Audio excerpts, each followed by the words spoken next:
بسم اللہ الرحمن الرحیم الحمد للہ رب العالمین والعاقبۃ للمتقین والصلاة والسلام علی سید المرسلین نبینا محمد وعلی آلہ وصحبہ اجمعین ومن تبعہم بإحسان الی یوم الدین اما بعد۔ آج کا جو ہمارا درس ہے نافرمانی کے نقصانات کے تعلق سے وہ یہ ہے کہ یہ جو نافرمانی ہے وہ ہمارے دل کے ارادے کو کمزور کر دیتی ہے کہ نافرمانی کی بنا پر بھلائیوں کے جو ارادے ہیں وہ کمزور ہو جاتے ہیں اور اس کے مقابل میں برائیوں کے جو ارادے ہیں پختہ ہو جاتے ہیں، حتیٰ کہ علامہ ابن القیم رحمہ اللہ کیا فرماتے ہیں وَمِنْهَا وَهُوَ مِنْ أَخْوَفِهَا عَلَى الْعَبْدِ کہ نافرمانیوں کے نقصانات میں سے ایک نقصان یہ بھی ہے اور یہ بندے کے اوپر سب سے زیادہ خطرناک اور سب سے زیادہ جو ہے ڈرانے والی چیز ہے، ڈرنے والی چیز، اور وہ کیا ہے أَنَّهَا تُضْعِفُ الْقَلْبَ عَنْ إِرَادَتِهِ کہ بندے کے دل کے اندر جو بھلائی کا ارادہ ہوتا ہے اس کو کمزور کر دیتی ہے نافرمانی۔ فَتُقَوَّى إِرَادَةُ الْمَعْصِيَةِ اور نافرمانی کی جو ارادے ہیں اس کو اور مضبوط کر دیتے ہیں۔ وَتُضْعِفُ إِرَادَةِ التَّوْبَةِ شَيْئًا فَشَيْئًا إِلَىٰ أَن تَنسَلِخَ مِن قَلْبِهِ إِرَادَةِ التَّوْبَةِ بِالْكُلِّيَّةِ یہ جو نافرمانی ہے بھائیوں، دھیرے دھیرے دھیرے دھیرے ارادہ بھلائی کا جو ارادہ ہے، توبہ کا جو ارادہ ہے، اس کو دھیرے دھیرے ختم کر کے ایک وقت ایسا آتا ہے کہ بالکل توبہ کا ارادہ ہی ختم ہو جاتا ہے۔ سبحان اللہ بھائیوں، اللہ رب العالمین کا نظام ہمارے اوپر دیکھیں کہ اللہ رب العالمین نے ہمارے دل میں بھلائی کا ارادہ ڈالنے کے لیے ایک فرشتے کو معین کر رکھا ہے، جیسے کہ لمحہ والی حدیث کے اندر ہے، اللہ کے رسول صلی اللہ علیہ وسلم نے فرمایا کہ انسان کے دل میں جو اچھے خیالات ڈالنے والا ایک فرشتہ ہوتا ہے اور برے خیالات ڈالنے والا شیطان ہوتا ہے۔ تو یہ اللہ رب العالمین کی جانب سے عدل و انصاف ہے، کوئی انسان یہ نہ کہے کہ میرے دل کے اندر تو صرف برائیاں ہی ہیں، بھلائیاں نہیں ہیں، خیالات آئیں گے، قبول کرنا نہ کرنا یہ آپ کا کام، لیکن اللہ رب العالمین نے دونوں چیزیں انسان کے لیے معین کر رکھی۔ اب جو بندہ ہمیشہ بھلائی کو قبول کرتا ہے، اور بھائیوں یاد رکھو کوئی بھی دل کے اندر بھلائی آئے اس کو فوراً کرنے کی کوشش کرو، یہ بندے کے اوپر اللہ رب العالمین کی جانب سے بہت بڑا انعام ہے، اور اگر ہم اس میں تاخیر کریں گے، ٹال مٹول کریں گے، بہانہ کریں گے تو شیطان جو ہے اس کو بھلا دے گا۔ وما انسانی ہو الا الشیطان کہ شیطان جو ہے وہ بھلانے والا ہے، یعنی ہر بھلائی کے کام کو بھلانے کا کام یہ شیطان کا کام ہے۔ لہٰذا کبھی بھی ہمارے دل کے اندر کوئی چیز ایسی آئی جو بھلائی کا عمل ہے، نیکی کا عمل ہے، تو فوراً اس کو کرنے کی کوشش کریں، اور اگر تاخیر کیا آپ نے اور دیر لگائی تو یاد رکھو شیطان جو ہے وہ ہمارے اوپر غالب آ جاتا ہے اور اس کو بالکل بھلا دیتا ہے۔ تو یہ ایسے ہی نافرمانی کا جو کام ہے، بندہ جب نافرمانی کے اندر پھنستا ہے، ایک کے بعد دوسری نافرمانی کے اندر جو ہے چلا جاتا ہے، تو یہ بار بار نافرمانی کا کام کرنے کی بنا پر بندے کا ارادہ کمزور ہو جاتا ہے، اور بندہ چاہتا بھی ہے کہ میں بھلائی کا کام کروں لیکن وہ کر نہیں سکتا ہے، کیونکہ معاصی اور نافرمانی کا کام جو ہے اس پر غالب آ جاتا ہے۔ علامہ ابن القیم رحمہ اللہ فرماتے ہیں فَلَوْ مَاتَ نِصْفُهُ لَمَا تَابَ إِلَى اللَّهِ کہ آدمی آدھا بھی مر جائے تو بھی توبہ کرنے کے لیے تیار نہیں ہوتا ہے۔ سبحان اللہ، ہم لوگ کہتے ہیں جیسے بوڑھا آدمی ہے اس کے لیے کہتے ہیں کہ قبر میں پیر لٹک رہے ہیں، پھر بھی بھلائی کا کام نہیں کرتا ہے۔ کیا وجہ ہے کہ قبر میں پیر لٹک رہے ہیں، مرنے کے قریب ہیں، اس کے باوجود نافرمانیوں کے اوپر اڑا ہوا؟ وجہ کیا ہے بھائیوں؟ یہ نافرمانیاں کرتے کرتے کرتے کرتے نتیجہ یہ ہوا کہ دل کے اندر اب توبہ کا ارادہ بھی باقی نہیں رہا، اور اگر بندہ استغفار کرتا بھی ہے، یعنی نافرمانی کے ساتھ ساتھ گناہوں کے ساتھ ساتھ اگر ظاہری طور پر استغفار کرتا بھی ہے تو یہ جو استغفار ہے یہ یعنی جھوٹا استغفار، اور یہ ایسا استغفار ہے کہ ظاہر میں تو استغفار ہے لیکن اگر نافرمانی کا گناہ کا اگر موقع پا جائے بندہ تو وہ گناہ کرنے کے لیے وہ تیار ہے۔ وَهَذَا مِنْ أَعْظَمِ الْأَمْرَاضِ وَأَقْرَبُهَا إِلَى الْهَلَاكِ سب سے بڑا جو ہے مرض ہے اور سب سے زیادہ ہلاکت کے قریب کرنے والا ہے۔ اس تعلق سے بھائیوں ہمارے دل کے اندر جو بھلائی کا ارادہ ہوتا ہے، اس تعلق سے ہم لوگ حدیث سنتے ہیں۔ اللہ کے رسول صلی اللہ علیہ وسلم نے فرمایا ضرب اللہ مثلا صراطا مستقیما کہ اللہ رب العالمین نے صراط مستقیم سیدھے راستے کی ایک مثال بیان کی. کیا بیان کی؟ وعلی جنبی الصراط سور فیہ ابواب مفتحہ. ایک سیدھا راستہ ہے، اس کے دائیں اور بائیں جو ہیں دیواریں ہیں، ان دیواروں کے اندر کھلے ہوئے دروازے ہیں، ان دروازوں کے اوپر پردے پڑے ہوئے ہیں. یہ جو سیدھا راستہ ہے اس کے آگے والے کنارے کے اوپر ایک پکارنے والا پکار رہا ہے، یا ایھا الناس ادخلوا الصراط جمیعا ولا تتعوجوا. اے لوگو تم سیدھے کے سیدھے اس راستے کے اوپر آ جاؤ اور ٹیڑے میڑے مت جاؤ. وداع یدعو من فوق الصراط، اور ایک پکارنے والا اس راستے کے بیچ کے اوپر ہے. جو راستہ کنارے کے اوپر جو ہے ایک پکارنے والا ہے، دوسرا پکارنے والا کہاں ہے بھائیوں؟ اسی راستے کے بیچ کے اوپر ایک پکارنے والا دوسرا پکارتا ہے. وہ کیا کہتا ہے؟ وہ کب پکارتا ہے؟ جب کوئی بندہ یہ پردے لگے ہوئے دروازوں کے اندر داخل ہونا چاہتا ہے تو اس سے کہتا ہے ویحک لا تفتح، افسوس یہ دروازے کو مت کھول، فإنک ان تفتح تلج، کہ اگر تم نے دروازہ کھول دیا تو تم اس میں داخل ہو جاؤ گے.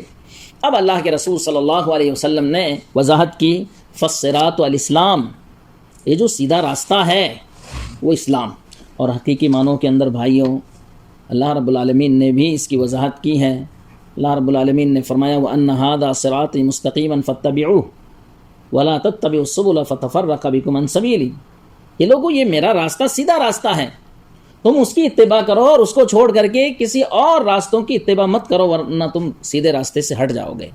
تو اسلام سیدھا راستہ. اور اسی وجہ سے ہم لوگ ہر نماز کے اندر دعا کرتے ہیں اسی سیدھے راستے کے تعلق سے. کیا دعا ہے؟ احسنت، اہدنا الصراط المستقیم، اے اللہ تو ہمیں سیدھا راستہ بتا. تو یہ اسلام کا راستہ سیدھا راستہ ہے. یہ دروازے کیا ہیں؟ والابواب المفتحہ محارم اللہ. یہ جو دروازے کھلے ہوئے ہیں یہ کیا ہے؟ اللہ رب العالمین کی حرام کردہ چیزیں. بھائیوں تھوڑا غور سے ہم لوگ اس حدیث کو سمجھنے کی کوشش کریں گے کہ حرام کا دروازہ ہمارے لیے کھلا ہوا ہے، اور اسی بنا پر اللہ رب العالمین کا ایک کرم ہمارے اوپر یہ ہوا کہ حرام کا دروازہ کھلا تو ہوا ہے لیکن اس کے اوپر اللہ تعالیٰ نے پردہ ڈال دیا. اور یہ پردہ کیا ہے؟ اللہ کے حدود ہیں. تو حرام دروازہ بند نہیں ہے. اسی بنا پر اللہ رب العالمین نے فرمایا انا ہدیناہ السبیل اما شاکرا و اما کفورا. میں نے انسان کو دونوں راستے بتا دیے، دونوں راستے کھلے ہوئے. انا ہدیناہ السبیل اما شاکرا و اما کفورا، یا تو بندہ شکر گزار بن جائے یا نافرمان بن جائے. تو گویا کہ یہ دروازے حرام کے کھلے ہوئے ہیں، لیکن ان حرام کے دروازوں کے اوپر اللہ تعالیٰ نے پردے ڈال رکھے ہیں. وہ پردے کیا؟ حدود اللہ، اللہ رب العالمین کے حدود. کیا مطلب؟ یعنی اللہ رب العالمین نے حرام کی سزائیں معین کر رکھی. چوری کرو گے ہاتھ کاٹا جائے گا، تو انسان اس ہاتھ کاٹے جانے کے ڈر سے جو ہے وہ بچتا ہے کیونکہ یہ اللہ کے حدود ہیں. شادی شدہ زنا کوئی کرتا ہے تو اس کی سزا رجم ہے کیونکہ اللہ کی حد ہے یہ. اور اللہ رب العالمین نے فرمایا وَتِلْكَ حُدُودُ اللَّهِ، یہ اللہ رب العالمین کی حدیں ہیں. وَمَن يَتَعَدَّ حُدُودَ اللَّهِ فَقَدْ ظَلَمَ نَفْسَهُ، جو آدمی اللہ کی حدوں کو پار کرتا ہے تو وہ اپنے آپ پر ظلم کرتا ہے. پھر اس کے بعد میں وَالدَّاعِي عَلَى صِرَاطٍ وَالدَّاعِي عَلَى رَأْسِ الصِّرَاطِ کتاب اللہ. اب یہاں پر اللہ کے رسول صلی اللہ علیہ وسلم پھر وضاحت کرتے ہیں کہ وہ جو ایک پکارنے والا اس راستے کی بالکل آگے ایک پکارنے والا وہ کیا ہے؟ اللہ کی کتاب.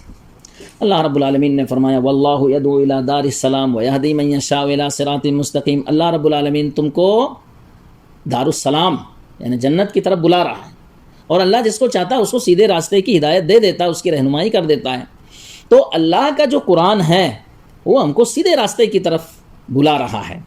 اور وہ کیا کہتا ہے؟ والداعی علی الصراط کتاب اللہ، اللہ کی کتاب. اور یہ کیا کہہ رہی ہے اللہ کی کتاب؟ اے لوگوں سیدھے سیدھے چلے آؤ، اللہ کی جنت کی طرف سیدھے سیدھے چل کر کے آ جاؤ، اسی اسلام کے راستے کے اوپر چل کر کے آ جاؤ. والداعی من فوق الصراط، ایک روایت میں حالا جوف الصراط، بیچ راستے کے اوپر ایک پکارنے والا ہے. وہ جب بھی انسان ان حرام دروازوں میں داخل ہونا چاہتا ہے تو وہ پکارتا ہے. کیا کہتا ہے؟ کہ افسوس اس دروازے کو مت کھول، اگر تو کھول دیا تو اس کے اندر چلا جائے گا اور گمراہ ہو جائے گا۔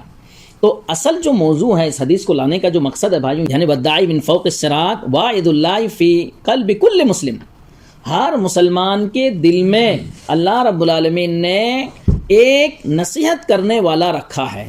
جب انسان شروع میں کوئی نافرمانی کرتا ہے، دل کھٹکتا ہے، انسان کا دل متردد ہوتا ہے، میں یہ کام کروں کہ نہ کروں، انسان آگے پیچھے ہوتا ہے، اس کا دل غمگین ہونے لگتا ہے، وہ آدمی اپنے دل میں تکلیف محسوس کرتا ہے۔ جب پہلی مرتبہ جب گناہ کا کام کرتا ہے، شروع میں جب گناہ کا کام کرتا ہے بھائیوں، تو یہ جو دل کے اندر جو واعظ اللہ تعالیٰ کی جانب سے نصیحت کرنے والا ہے، وہ انسان کو روکنے کی کوشش کرتا ہے کہ اس حرام کام میں مت داخل ہو، اور دل کھٹکتا ہے، اس کا دل جو ہے یعنی خوش نہیں رہتا ہے۔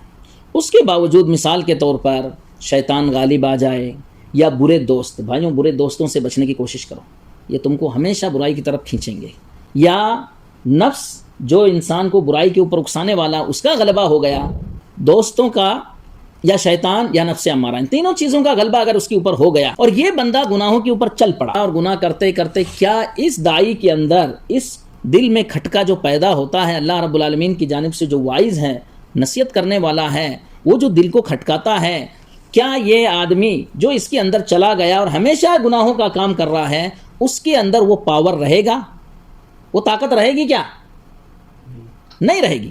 کیوں نہیں رہے گی؟ کیونکہ اس بندے نے اس کھٹکنے والی آواز پر دھیان نہیں دیا، دل کے اندر جو تڑپ تھی گناہوں سے بچنے کی، اس کی طرف اس نے دھیان نہیں دیا۔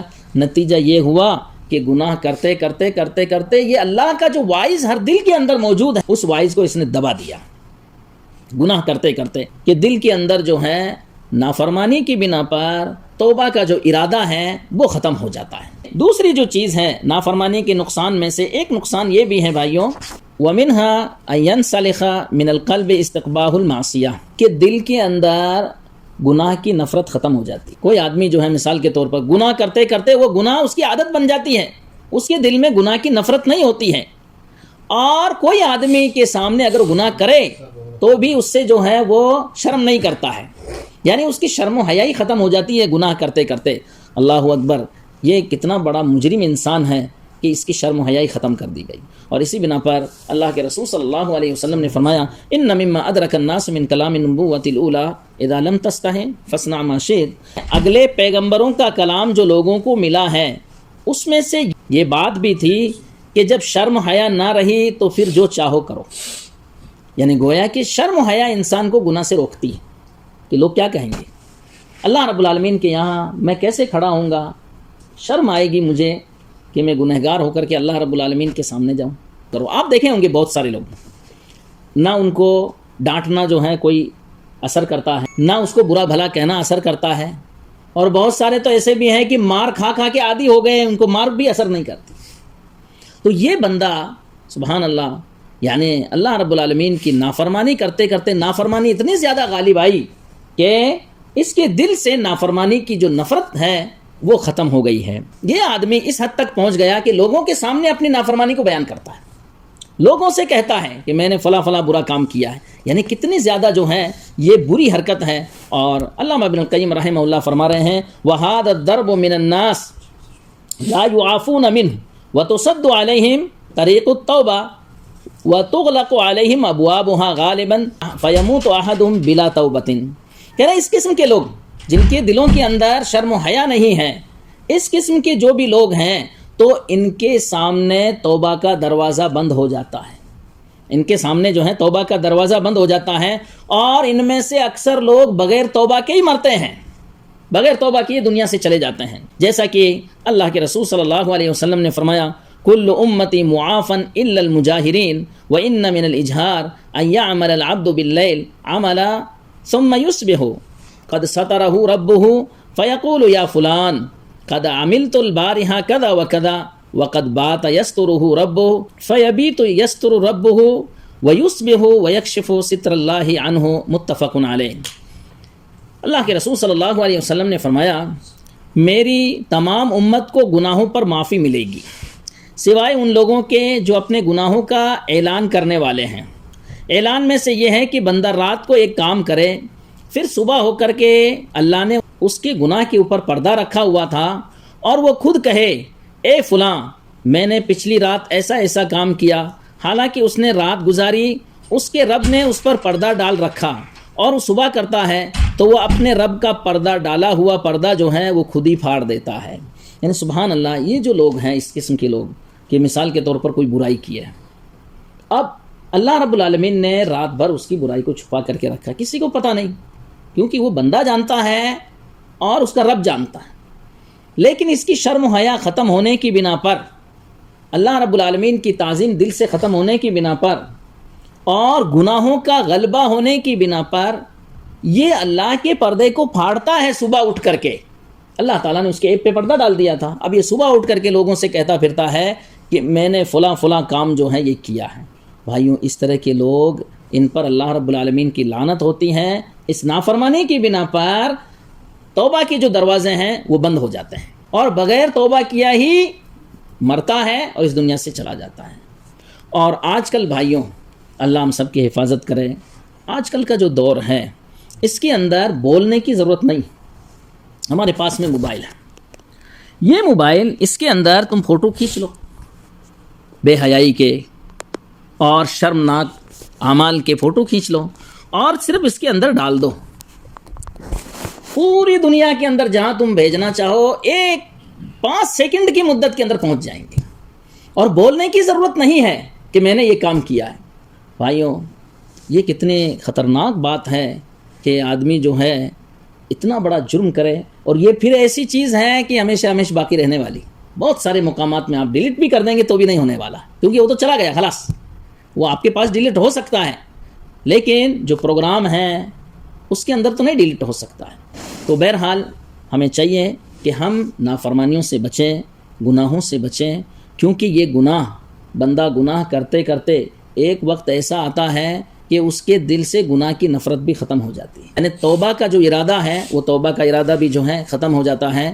بہرحال اللہ رب العالمین سے دعا ہے کہ اللہ رب العالمین ہمیں ہر طرح کی نافرمانیوں سے محفوظ رکھے، اللہ رب العالمین ہم سب کے گناہوں کو معاف کرے، اور اللہ رب العالمین ہمیں توبہ کی توفیق عطا فرمائے، آمین۔ وآخر دعوانا ان الحمد للہ رب العالمین، جزاکم اللہ خیرا، والسلام علیکم ورحمۃ اللہ وبرکاتہ۔